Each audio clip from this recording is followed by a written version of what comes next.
Lieutenant Alyson Swanke in the Wisconsin Army National Guard. Staff Sergeant Jameson Nelms with Wisconsin Army National Guard. Currently, I am a strength manager in the 157 Mobile Enhancement Brigade in Milwaukee, and I'm full-time in the G1 for personnel. I am full-time with the Wisconsin Joint Operations Center at JFHQ. Want to say it on the count of three? 1, 2, 3.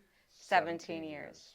All right, so you guys have been in the same amount of time, which is good. My original reason is I joined to pay for college.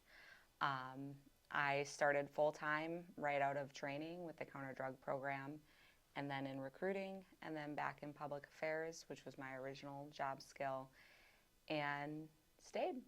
Still got all my college paid for, and just recently started my master's as well.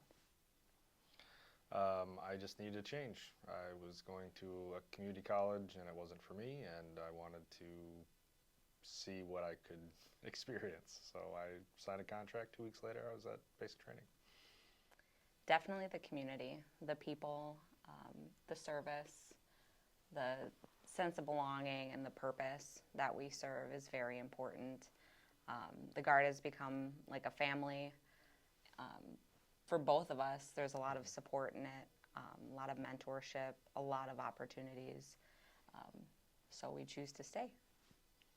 That's a great question. Just the experiences. I didn't think I would be in this long, but every time my enlistment comes up, I keep signing up. So it's been a lot of fun, a lot of great experiences, great people, some of the best friends I've ever met in my entire life. So it's definitely been worth it. Definitely coordination between our two schedules. It does help that we both speak the same language, we understand the mission, we understand the requirements, so that in a way actually makes it easier. It's hard being away from our children. We don't like that aspect of it, but our children know the importance of what we do as well.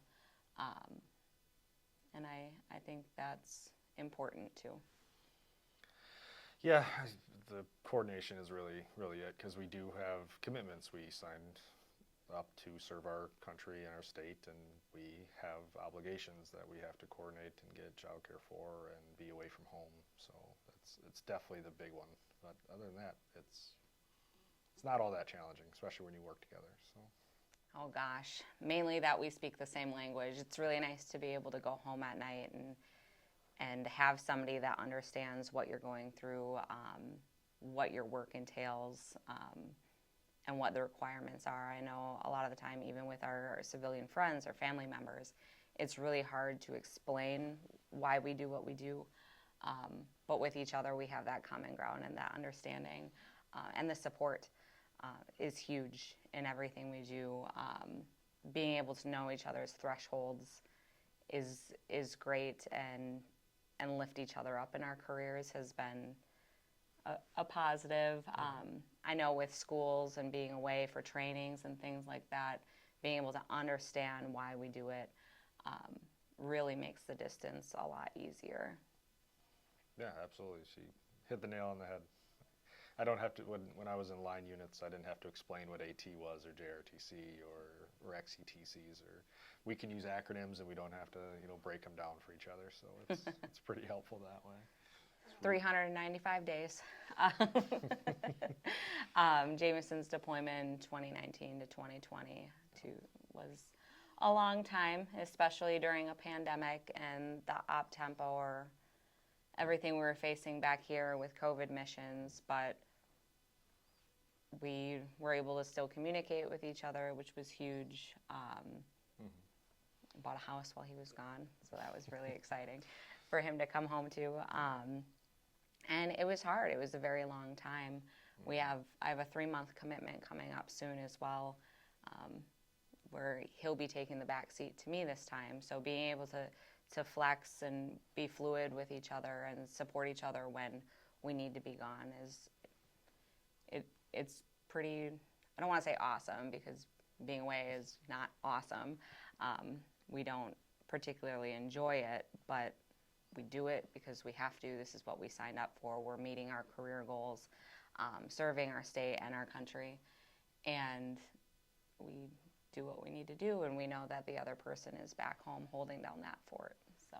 And with modern communication, it's not like my first deployment to Iraq where we had calling cards and things like that. We weren't together at the time, but I could call her every day, and when she's gone at training for the next 3 months, she can FaceTime the kids and me, and it'll be just fine. I'll just be super dad for a while. Absolutely. It's never easy, but having the shared understanding of that it is a commitment, and it's selfless service is one of the things that we value. So the kids understand we've been doing this for a while. This isn't our first rodeo, and it will not be our last. But it definitely helps to have a shared understanding of just what the commitment is. Not sleeping in a hole at Fort McCoy like he likes to do. Oh gosh, I've had a lot.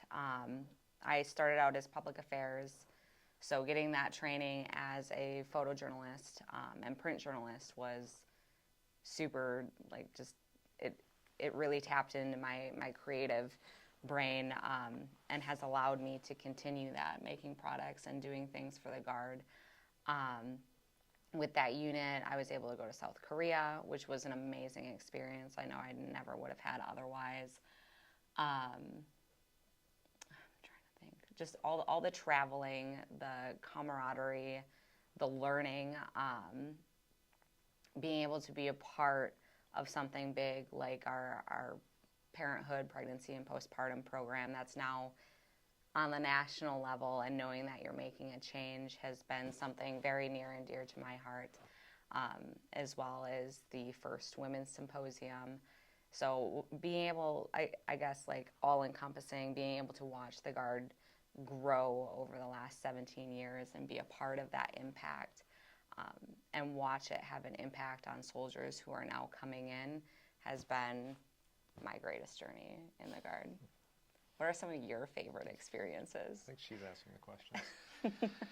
Well, like I said, I got in for the experiences. It's never really been about rank or awards or money. It's been about what can I see, what can I do. So I got in 2007. 1 year later, I was training to go to Iraq in 2009. Volunteered for the 82nd Agribusiness mission, which was the first agricultural development mission that was done by the state of Wisconsin. So I was selected to go on that.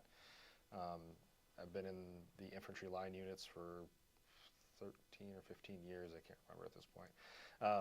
But I've always wanted to do the hard thing and lead troops. And I've also been part of the Wisconsin marksmanship team for 7 years at this point. We've competed on the national level.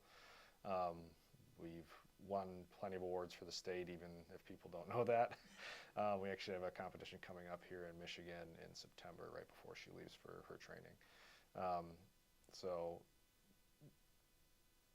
Being able, just having the ability to try out for these things and being able to experience things. Like, I've seen things that most of the people in my life have not experienced or been able to do, and just have the opportunity to do it. I just don't say no to challenges, and it's been quite the journey. 18-year-old me.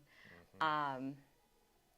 Honestly, I think 18-year-old me was who she was. She was an 18-year-old girl, being let loose into the world for the first time. But I think this was probably the best decision I could have made for myself. And then to become full-time as soon as I got back from training, and complete my bachelor's degree, it was a blessing, because we're here today. We have fantastic careers that provide so much for our family, not only a stable career, but also all the benefits that go with it, the TRICARE, the child care, the community more than anything. Mm-hmm. It's really blessed us with a really beautiful life. So I would tell her to stay the course and don't let anybody tell you you can't do stuff, because you can do the hard stuff. I was told multiple times in my life, girls don't play hockey. You'll never make it in the Army. You'll never be a drill sergeant. I did all those things. So, and probably because people told me I can't. So do the hard things and do things irregardless of what anybody else says. Man, what would I tell myself? I was 20, so I waited 2 extra years. But I would probably say, I gotta think about this one. Just don't be afraid to jump into something. I think I should have joined the military at 18 or possibly 17. It was absolutely the right move at that time. I was very undisciplined, very unmotivated, and very directionless. And the Army is such a net positive in my life. Like, I can't even imagine where I would be if I didn't have the life experience the military has given me. So just shut up and do it, I guess, is probably a better answer. Well, and you never know unless you do it, what that experience is going to be like for you. The first 6 years went by incredibly fast, and now here we are 17 years later. I'm like, I feel like I just joined yesterday. But you're not going to get an experience like this anywhere else with any other career. And I don't think you're going to find a family like you do here anywhere else.